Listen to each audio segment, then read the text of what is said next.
আসসালামু আলাইকুম রহমতুল্লাহি ওয়া বারাকাতুহু। সম্মানিত দর্শক, অত্যন্ত দুঃখ ভারাক্রান্ত হৃদয়ে আপনাদের সামনে আজকের এই লাইভে আসলাম। সাধারণত বাংলাদেশের রাজনীতি নিয়ে কথা বলি, মাঝে মধ্যে আন্তর্জাতিক বিষয়াদি নিয়ে কথা বলি। আমি সাধারণত ঘরকুনো টাইপের মানুষ। সাধারণত নিজের পরিবার, নিজের ঘর, নিজের অফিস, ব্যবসা বাণিজ্য এগুলোর মধ্যেই আমি শান্তি খুঁজে পাই। কিন্তু গত এই যে আমেরিকা এবং ইরানের যে যুদ্ধ, এটা শুরু হওয়ার পরে আমার কাছে মনে হলো যে আমি আসলে ঘরকুনো মানুষ নই। পৃথিবীর অনেক কিছু আমাকে ব্যথিত করে এবং এই যে এই যুদ্ধ ব্যাপকভাবে শুরু হওয়ার পর আমি রীতিমতো ঘুমোতে পারছি না, খেতে পারছি না, কথা বলতে পারছি না। এবং কালকে সেই যে তারাবির নামাজের সময় পুরোটা সময় হাফেজ সাহেব কোরআনের তেলাওয়াত করছিলেন, আর আমার কাছে বারবার শুধু ইরানের কথা মনে হচ্ছিল, ইরানের জনগণের কথা মনে হচ্ছিল।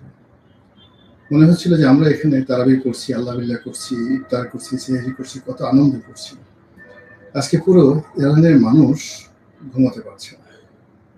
এবং কালকে যখন আমি এই তারাবির সময় কথাগুলো চিন্তা করছিলাম, তখনও আয়াতুল্লাহ আলী খামেনি, ইরানের যে সর্বোচ্চ ধর্মীয় নেতা, তার শহীদী মৃত্যুর খবর তখনও আসেনি।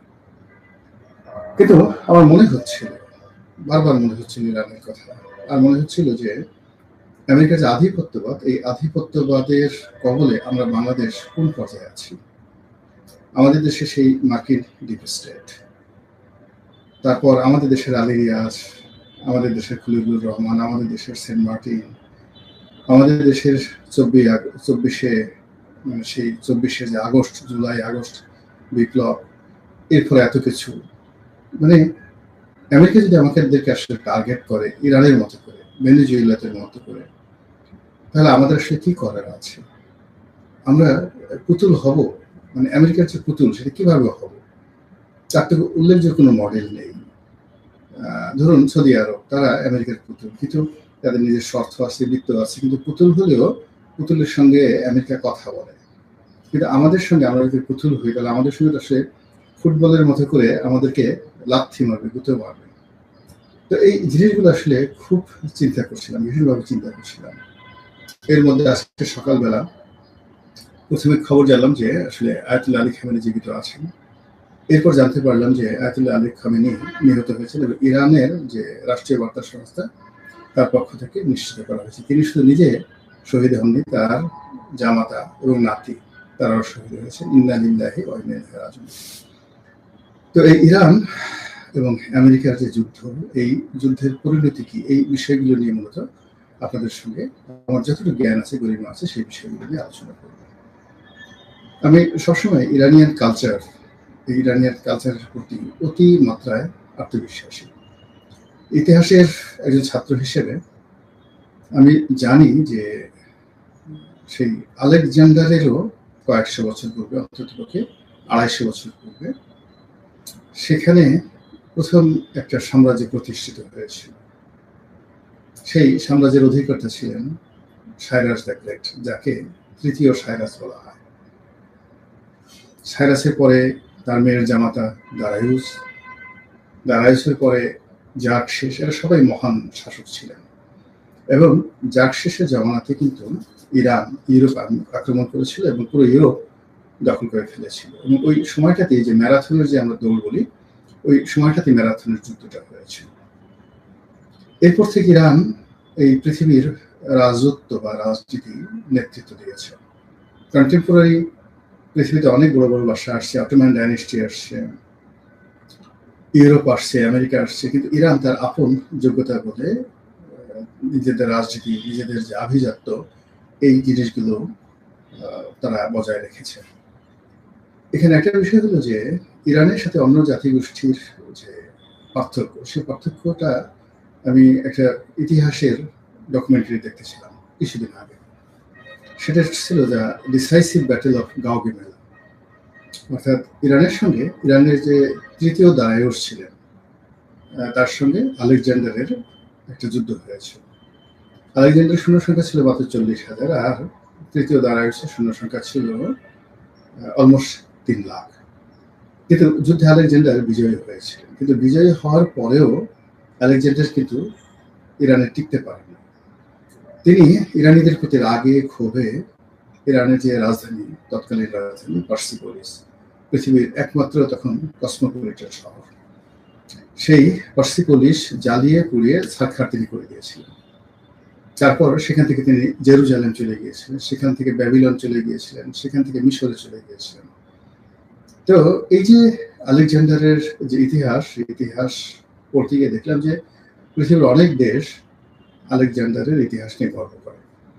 তারা যেখানে যেখানে গিয়েছে, যে রাষ্ট্র বা রাজ্য আলেকজান্ডার জয় করেছে, সেখানে আলেকজান্ডারকে কেন্দ্র করে একটা আধিক্ষেত্র আছে। যেমন মিশরে তিনি অবতরণ করেছেন যে শহরে বা যে পোতাশ্রয়, সেটির নাম এখন ভূমধ্য সাগরের তীরে আলেকজান্দ্রিয়া। এখনো পর্যন্ত আলেকজান্দ্রিয়া ইতিহাসে বিখ্যাত। তারপর তিনি আফগানিস্তান দখল করেছিলেন। আফগানিস্তানের তৎকালীন নাম ছিল ব্যাকটেরিয়া। আফগানিস্তানের যে রাজকুমারী রোকসানা, তিনি সেই রোকসানাকে বিয়ে করেছিলেন। এটা কিন্তু আফগানিস্তানের ইতিহাসের একটা হেরিটেজ, এখনো আফগানিস্তান সেটা স্মরণ করে। কিন্তু ইরান একটা জাতি যে আলেকজান্ডারকে তাদের পুরো ইতিহাস থেকে মুছে দিয়েছে।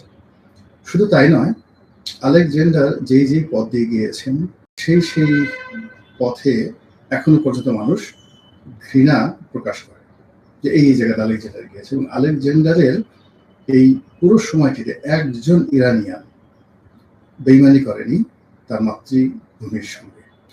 ইরান কেবলই মাত্র যে হযরত আবু উবাইদা ইবনে জাররাহ, তিনি যে ইরান দখল করেছিলেন, শুধুমাত্র মুসলমানদের সঙ্গে, মুসলমান ধর্মের সঙ্গে ইরানের যে জাতিগোষ্ঠীর এটা একটা অ্যাডাপশন হয়েছে।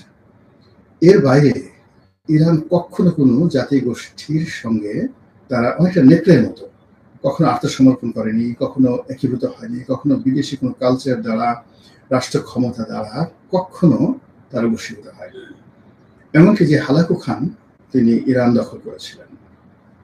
তো সেই হালাকু খান একটা সময় ইরানে থেকে গেলেন, তিনিও মুসলমান হয়ে গিয়েছিলেন এবং তার বংশগত পরবর্তীতে যে চাইনিজ ডিসেন্ট তারা ছিলেন, সেই মঙ্গল যে তাদের যে রক্তের যে লাইন ছিল, ব্লাড লাইন ছিল, সেটা বাদ দিয়ে তারা সেই পারস্যের ইতিহাসের সঙ্গে সম্পৃক্ত হয়ে নিজেদের যে বংশের নাম তারা লিখেছিলেন ইলখানি বংশ। এবং সেই ইলখানি বংশ ইরান, তুরস্ক, মধ্য এশিয়ার অন্যান্য রাষ্ট্র, রাশিয়ার একটা বিরাট অংশ, তারা দীর্ঘদিন যুগপৎভাবে আলাদাভাবে শাসন করেছে। সেই হলো ইরানি কালচার। তো সেই কালচারে নব্য সাম্রাজ্যবাদী রাষ্ট্র মার্কিন যুক্তরাষ্ট্র হামলা করেছে। আর অভিশপ্ত ইহুদি রাষ্ট্র, যারা আসলে 70-80 সর্বোচ্চ 100 বছর তারা পৃথিবীকে রাজত্ব করতে পেরেছে। 100 বছর পরে প্রকৃতির অমোঘ নিয়মে তাদের ধ্বংস হয়েছে। তো সেই নিয়ম অনুযায়ী, যদি ইবনে খালদুনের সেই নিয়ম অনুযায়ী ধরেন, তার 1945 সনের পরে ইসরায়েল রাষ্ট্রের যে প্রতিষ্ঠা, তারা বড় জোর সেই 2045 সন পর্যন্ত তাদের রাষ্ট্রীয় অস্তিত্ব থাকবে। এরপরে একটা সময় আসলে ইসরায়েল রাষ্ট্র থাকবে না, সেটা দাজ্জালের মাধ্যমে হোক কিংবা ইমাম মাহাদির মাধ্যমে হোক। এটা অব্যবহিত একটা পরিণতি ডেকে নিয়ে হবে। তো এই যুদ্ধের যে পরিণতি, সেই পরিণতি আসলে আমার বুকটা ফেটে যাচ্ছে, আমি গুছিয়ে কথা বলতে পারছি না। যারা এই লাইভে আছেন আমার সঙ্গে, আমি তো দেখি কারা কারা আছে, কি মন্তব্য করছেন আপনারা। 533 জন আমার সঙ্গে আছেন এই মুহূর্তে। ফালতু বা আবেগী বক একজন বলছেন, হ্যাঁ ভাই আপনি গালাগালি করেন, যা কিছু বলেন, আবেগ দেখাবই যতক্ষণ, অ্যাজ লং অ্যাজ আমি মুসলিম, আমাকে আবেগ দেখাতে হবে। আপনার কি মনে হয় স্যার পরাজয় মেনে নিবে? আজ আমি অনেক শোকাহত। তারপর শেষে ইরান কি প্রতিশোধ নেবে নাকি পরাজয়? সরি, ভুল করে আপনার কন্টেন্ট চালু হয়ে গেছে। আসসালামু আলাইকুম। আপনি কি লাইভ করছেন? ইয়েস রামি, লাইভ করছে, আগের রেকর্ড নয়। প্রথম কমেন্ট কান্না করছে স্যার, হাই রামি একজন বলছেন। ধন্যবাদ। এখানে যেটা মনে হচ্ছে যে এই যুদ্ধ হয়তো ইরান যাকে বলা হয় পরিবেশের কারণে টিকতে পারবে না। I don't know. এর কারণ হলো যে এর আগেও আমেরিকার যে আধিপত্য ইরানের ছিল, বহুকাল ছিল। সেখানে এই যে রেজা শাহ পাহলভি, তার বাবা তিনি ছিলেন, তারপরে আবার এখন সেই রেজা শাহ পাহলভি যিনি ক্ষমতাচ্যুত হয়েছেন, তার ছেলে আমেরিকাতে বসে আছে, তিনি নিষ্পিস করছেন আসার জন্য। এটা ধরেন এই শতাব্দীর ইতিহাস।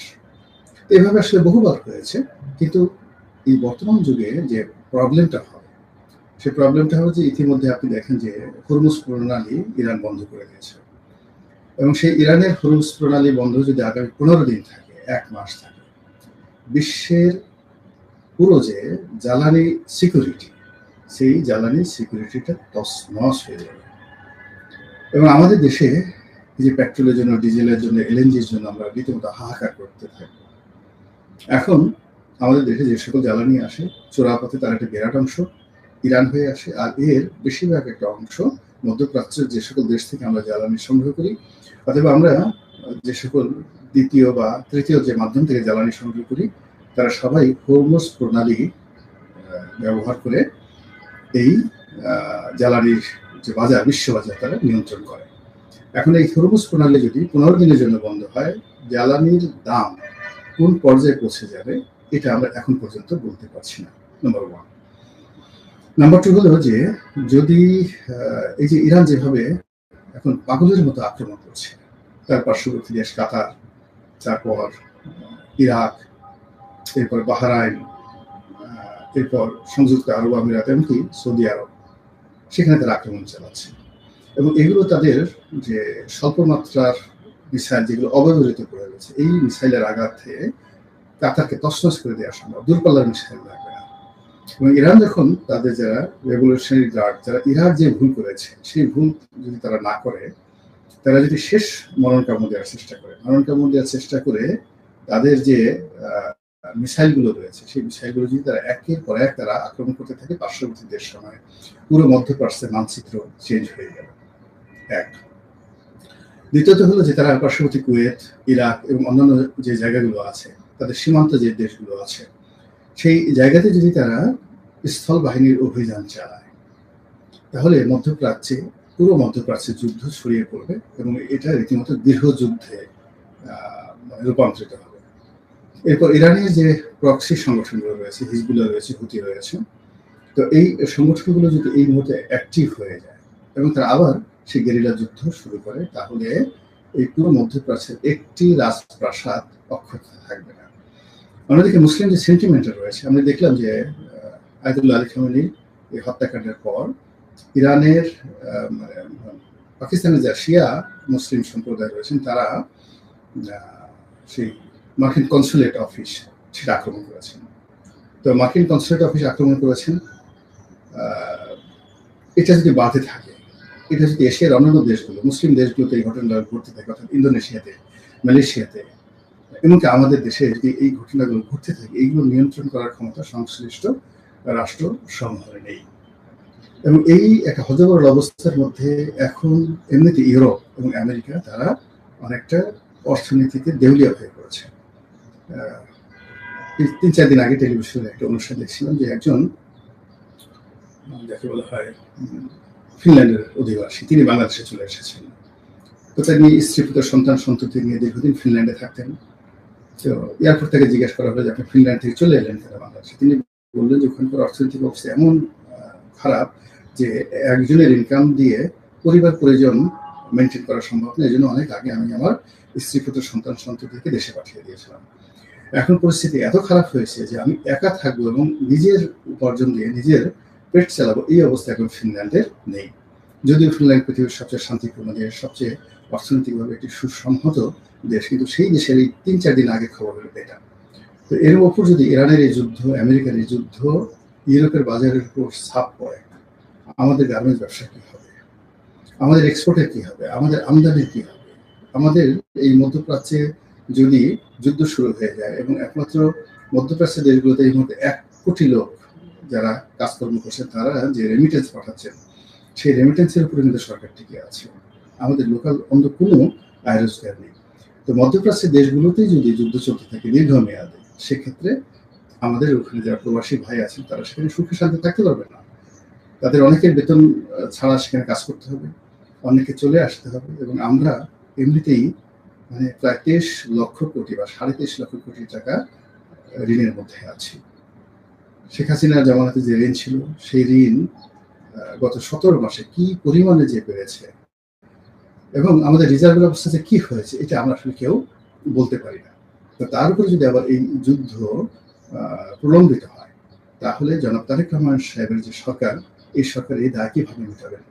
তিনি তো সবেমাত্র 17 বছর করে আসলেন। এখনো প্রশাসন বলেন, জনগণ বলেন, তার সঙ্গে এখনো পর্যন্ত সম্পর্কটা ওইভাবে হয়নি। একেবারে যাকে বলা হয় বাসর, যাকে বলা হয় স্বপ্ন বাসরও না, ঠিক অনেকটা হানিমুন পিরিয়ড চলছে, ফার্স্ট নাইট সরকারের। এখনো পর্যন্ত জামাতের ক্ষমতা, এখনো পর্যন্ত বিএনপির ক্ষমতা, এখনো পর্যন্ত সেই সাবেক যে অন্তর্বর্তীকালীন সরকারের যে ক্ষমতা, এটা একটা ভারসাম্য তৈরি হয়। এখনো পর্যন্ত এনসিপি বুঝতে পারছে না যে ক্ষমতা কি তাদের হাতে আছে নাকি জনাব তারেক রহমান সাহেবের হাতে আছে। সেনাবাহিনী, পুলিশ বাহিনী, বাংলাদেশ ব্যাংক বিভিন্ন জায়গাতে র্যান্ডম পরিবর্তন হচ্ছে।